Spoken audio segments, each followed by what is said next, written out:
What's up, nail geeks, and welcome back to another BKL video. I am very excited to present to you all the Swamp Witch era collection.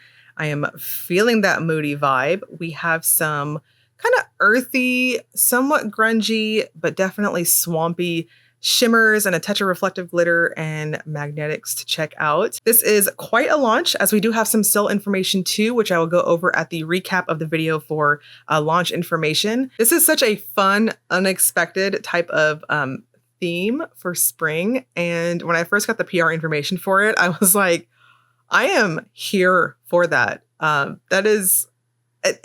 You know, if it was me, I think I would have spooky vibes, Halloween, all that kind of like goth type stuff.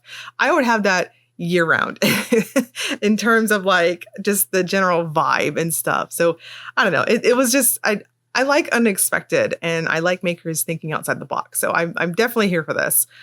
So if you like earthy type of colors, and there might be a Prugly or two in here for you too, if that's your vibe, a pretty ugly type polish words. I always interpreted that word for polish as it's so ugly, it's pretty type of thing. And I have definitely seen some colors that I'm like, that is hideous. And then when I put it on me, I'm like, okay, I stand corrected. So there's a little bit of that for everyone in this collection going on. So let's get started. Let's dive into the collection, and then I'll go over the sale and the information for the launch at the end of the video. So without further ado, let's get started. Just to preface this video, I am using BKL's I'm Fast, Very Fast, Quick Dry Glossy Top Coat. I have to say I thoroughly enjoyed using this, and I 10 out of 10 recommend it.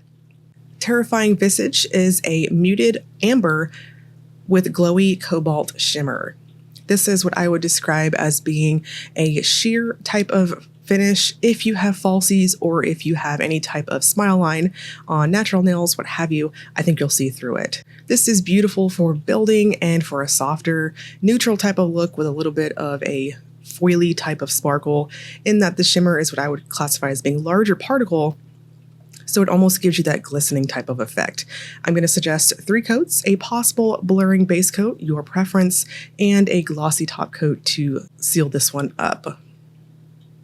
Crown of Bones is a sheer muted peach with strong green to blue shimmer. I want to note that I got up and I had to go check the mail and stuff. I had some UPS packages coming on my doorstep. So after I swatched this one, before I removed it, I went outside and I looked at it and I was like, oh my gosh, this is a neutral that I can really get behind.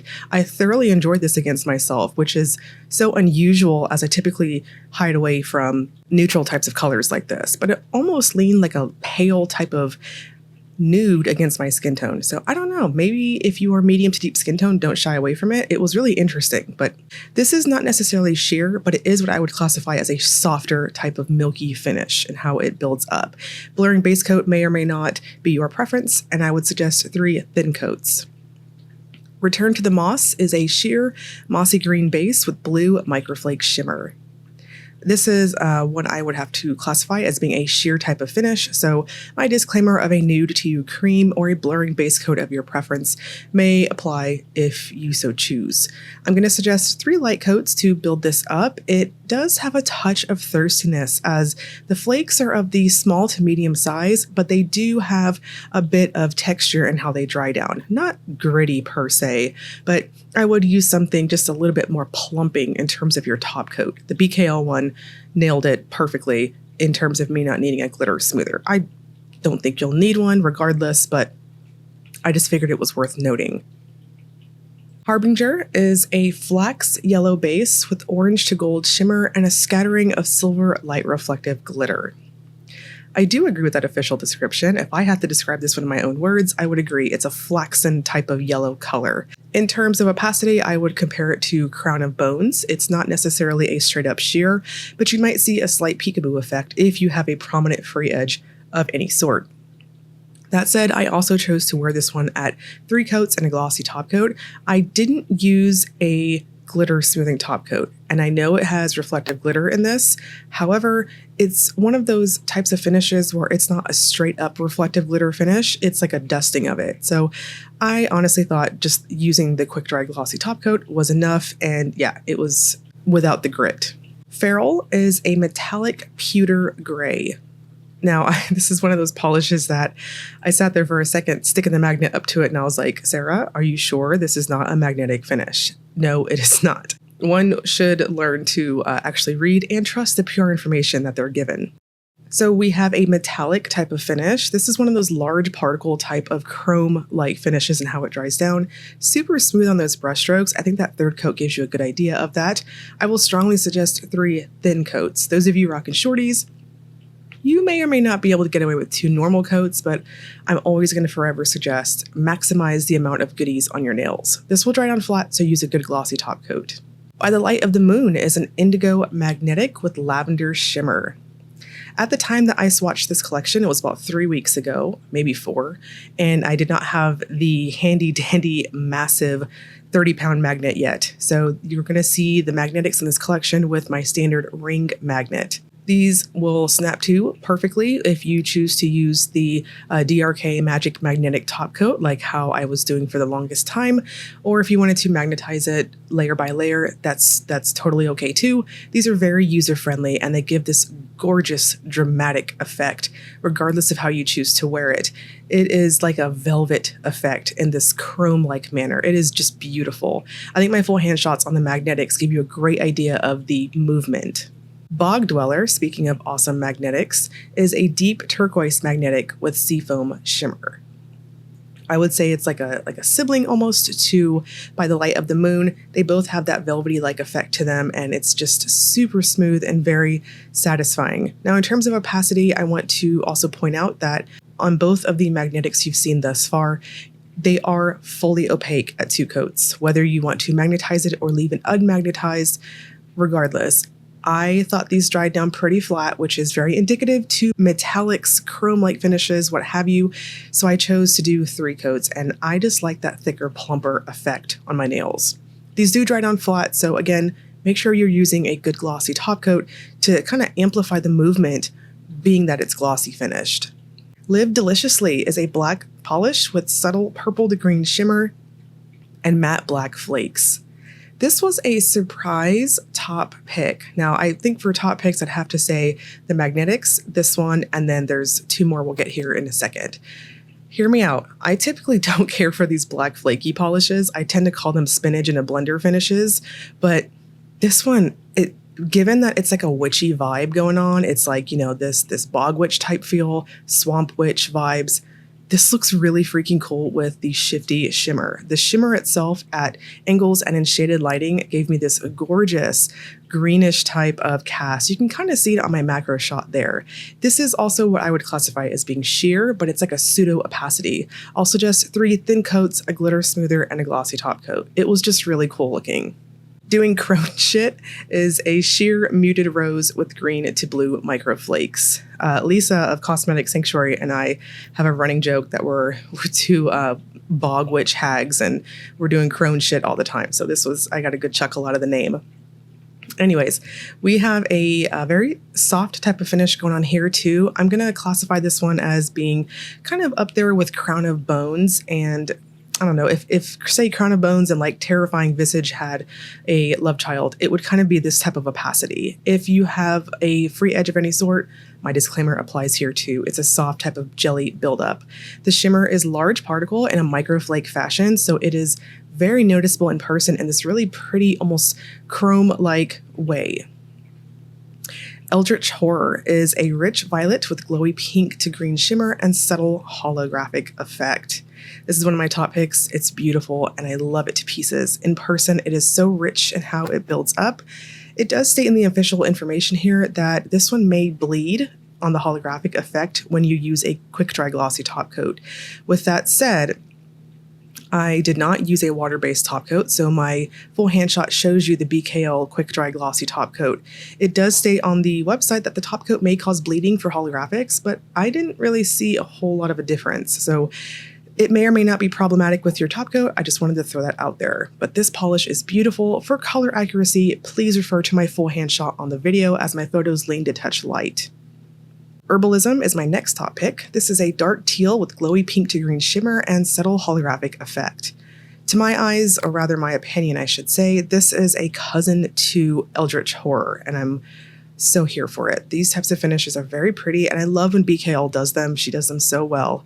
Now, this one has a jelly formula. I'm going to suggest 3 coats. It is somewhat soft in how it builds up, so you may want to use a blurring base. Again, your preference on that. The holographic effect is there. I think my video is being a touch shy with the rainbows, but in person, it gives this really interesting tight type of rainbow in the backdrop against that shimmer. I cannot wait for my upgraded camera to come, so hopefully we can find details like that with the 4K. But I'm going to suggest 3 coats and a glossy top coat. Curses and Toads is a sheer muted sage base with pink shimmer and a scattering of silver light reflective glitter. This is a Crelly-like in how it builds up. It's got a plumping factor, but it's quite soft overall. Again, blurring base and all of that applies here in lieu of me repeating myself over and over. This is almost like a mushroom type of muted base. In my opinion, it's somewhat like a warm type of gray, and I think it's going to play up against your skin tone. Now, on that 3rd coat there, you can see it built up to a pretty decent opacity in a soft type of manner. So again, blurring base, your preference and all that. I will strongly urge you to go up to 3 thin coats and a glossy top coat. This one also had that more scattered type of reflective glitter finish, so I didn't see a need to use a glitter smoother. Toil and Trouble is an olive green magnetic with gold shimmer. So again, the magnetics are very beautiful. Definitely my top picks along with Eldritch Horror and Herbalism. I recently started the Critical Role Campaign 3, and this entire collection is giving Laudna vibes. If you know, you know. Toil and Trouble is the same thing as the other magnetics. I'm going to suggest 2 coats if you wanted to, or if you like that plumper appearance, go up to 3 super thin coats. This built up great in opacity, and I'm typically pretty shy on somewhat mustard and olive leaning colors, but I thought this looked great against me. So medium to deep skin tones, same thing applies here. I would not shy away from this one if you're interested in it. And then our brain tumor awareness polish for this year is You is for You and Me. It's an updated version of the polish Golden Trader, and it's a golden pastel multichrome that shifts from green to blue with some extra green to blue microflake to give it a little extra bump of sparkle. All proceeds of this polish will be split between Preston Robert Tisch Brain Tumor Center and the Idris Danish Memorial Scholarship Foundation. You is for You and Me is very much this like shimmer bomb. I enjoy when we've got like a large particle and a tiny particle mixture. It just gives that extra oomph. I do agree with the official description. This is also soft in how it builds up. Again, may or may not want to use a blurring base and or an undie. I think it would be really pretty, especially with like a yellow cream. And we're going to wrap this up with the Well It Topper segment. This is where I use a black swatch stick to demonstrate if polishes have layering capabilities. So lots of light, soft, and then like super opaque kind of mixture in this entire collection. The lighter types of shimmers will topper amazing over dark colors, possibly matchy match, and I do think some of these are sheer and soft enough that you could do some color theory with them if you wanted to do, say I would do like 2 thin coats over a cream of my choice. Feral is one of the few that I may or may not suggest toppering. It does look like its own polish though over black, but I don't think you're doing it justice by toppering it. And the magnetics, all of these look really cool over black. I will say that. But as you saw on the swatching portion of the video, each one is pretty almost like a super opaque jelly in the non-magnetized part, so that the tinted base to it. So I wouldn't recommend toppering the magnetics. Live Deliciously is going to look really cool over dark colors. I'm thinking dark purples, cobalts, things like that. I think there's a lot of potential with that one. My 2 favorites, Herbalism and Eldritch Horror. I so want to say Eldritch Blast. Again, if you know, you know.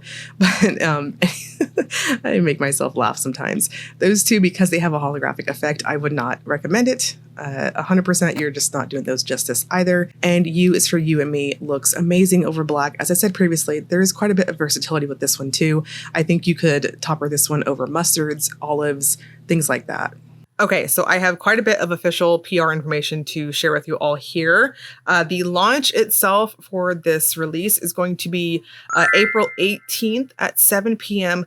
Eastern Time. There is not any limits to the number of polishes that one can purchase. There is, per usual, the soft cap of 1,000 bottles on each of the polishes releasing. What that means is if the sales exceed that 1,000 per color, then it's going to switch over to a pre-order style. So no need to rush or anything like that in that regards to the new collection dropping. There is not going to be a full collection option available for this release, and that's because there is a sale that's going to be happening for this launch. At the time that I'm face recording this, the official information I have right now is that the exact discount, quote, is to be decided, as there might be a sliding scale so that older polishes are more deeply, literally says here, deeply discounted. So deeply discounted to me is that's going to be one hell of a discount. It says at a minimum, though, everything will be 15% off. So definitely check that out. For as we get closer to the launch information for the official info on that. That's very exciting. There is going to be overpours from the Nosferatu and Immortal Dark Mystery bags. It's going to be available. And they're also going to have a new batch of mystery prototypes available. So if that changes by the time this video comes out, I will absolutely put it around my head here. So I'm going to link you all below to BKL. On the PR info here, it does state that there is going to be the wish listing option open ahead of time so you can see what's going to be available for this launch in addition to the Swamp Era collection. And of course, if you want to make yourself a little wish list going on, I personally would, because hello, there's going to be an awesome sale. So take advantage of that. The best place to get information for BKL, though, is through the newsletter on the website. Whenever there's any flash sales, flash restocks, anything like that. Also, if you know, for whatever reason, if you're not on social media, paying attention to swatchers posting things like that, that newsletter is going to come to you. It's not like super often the newsletter posts out. So it's not, you know, it's not going to be spammy, but it's going to have pertinent information if you want to stay up to date on BKL and any possible sales and stuff that they may have. So I will link that below for you all. And as always, if you enjoyed the video, please like and subscribe. Thank you so much for watching.